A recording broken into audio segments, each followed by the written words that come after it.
Hey Canucks fans, let's talk about Chris Tanev moving on from the Canucks.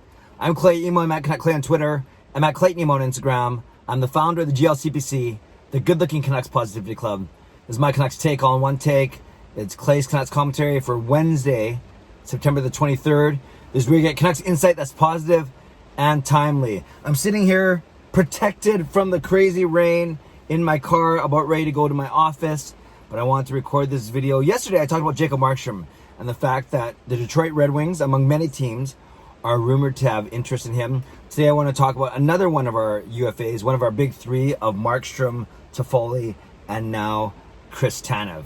And I usually, you guys know, I usually don't like to make these, it's not I don't like to make them, I usually don't make these more speculative videos, but until Jim Benning and the Vancouver Canucks do anything with their free agents or their roster players, we're not really left with a lot of news to talk about aside from speculation.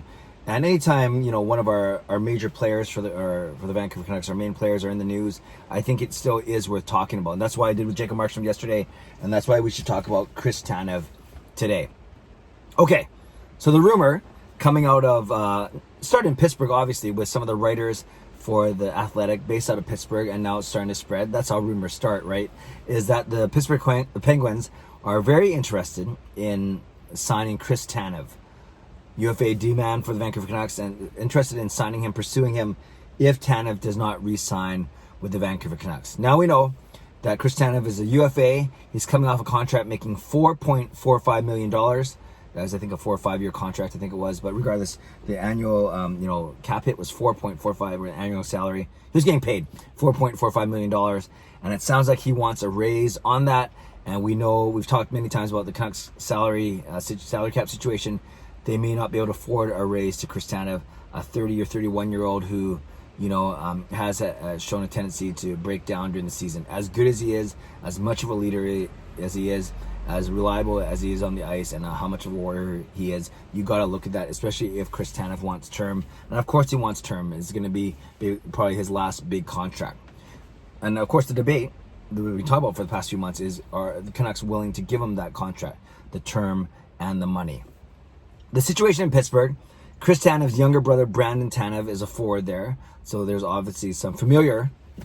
Yeah, I was trying to make a play on words there, but that didn't work so well. You know what I mean? His brother's there, his siblings there, and then Pittsburgh's, they got to figure out their defense, especially on their right side.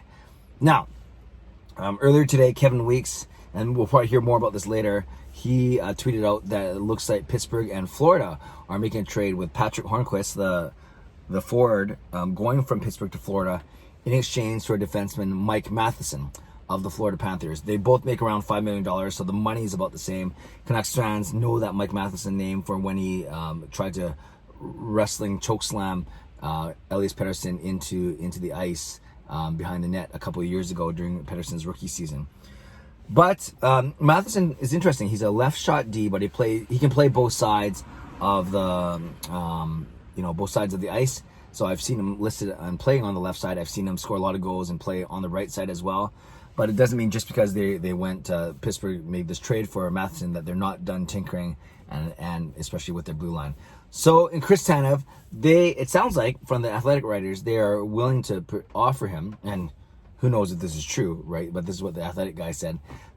Contract close to $5 million for 5 years. So 5 at 5. And that's kind of the number that I was looking at for Toffoli back here in Vancouver. You know, Markstrom's probably looking for $6 million, $5.5 to $6 million. And Chris Tanev, I wasn't sure. Like I said, he makes $4.45 million, but I wasn't sure how much more the Canucks could go than that. And we hear that Chris Tanev wants to stay. Obviously, he's been here all his career.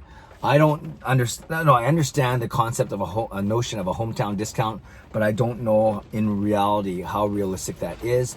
Like I said, Tanev's getting up there in age, and he'll want security for what will likely be his last final contract. So there's that. It's kind of interesting.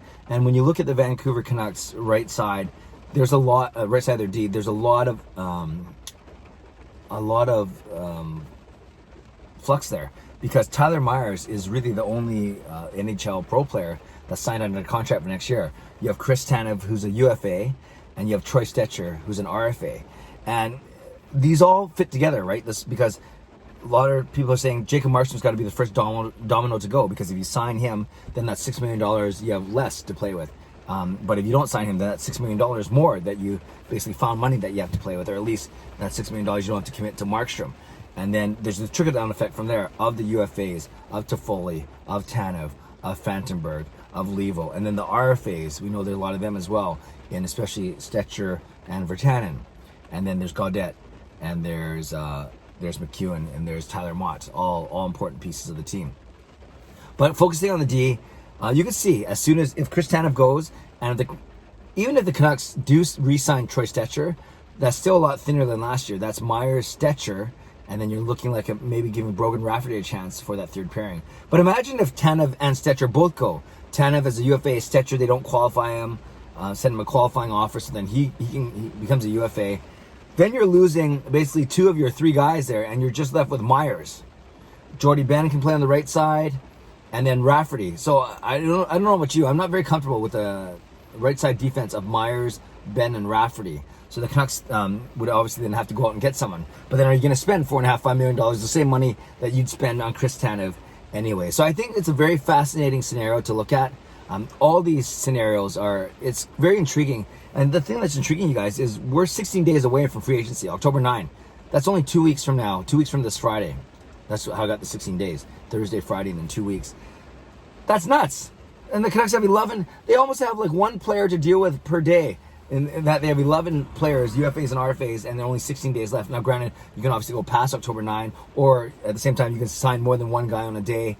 But when you think of it that way, it's pretty crazy as to how much the Canucks have to do, how much work they have to do. I'm sure they're not alone in the NHL, but that is a lot of work. So, just some thoughts on Chris Tanev. You know, for me, I would not be upset if he moved on, especially if you can get more term from somewhere else. I'd be fine with him on our team coming back, but at a reasonable term and a reasonable cost. But the way things are going and the way these things tend to go, I would not be surprised if he moved on, and it would be a big loss for the team, but it might be a loss that we have to do. Now, could he turn around and sign an Alex Edler type contract where it's only 2 years here?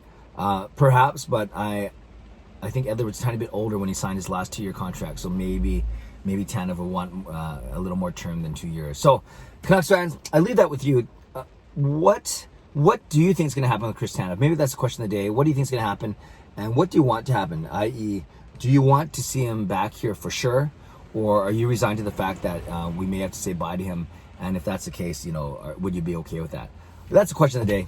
Or there's like 2 or 3 questions in there. But talk to me about Chris Tanev. What are your hopes for him, and what do you think is going to happen? There we go.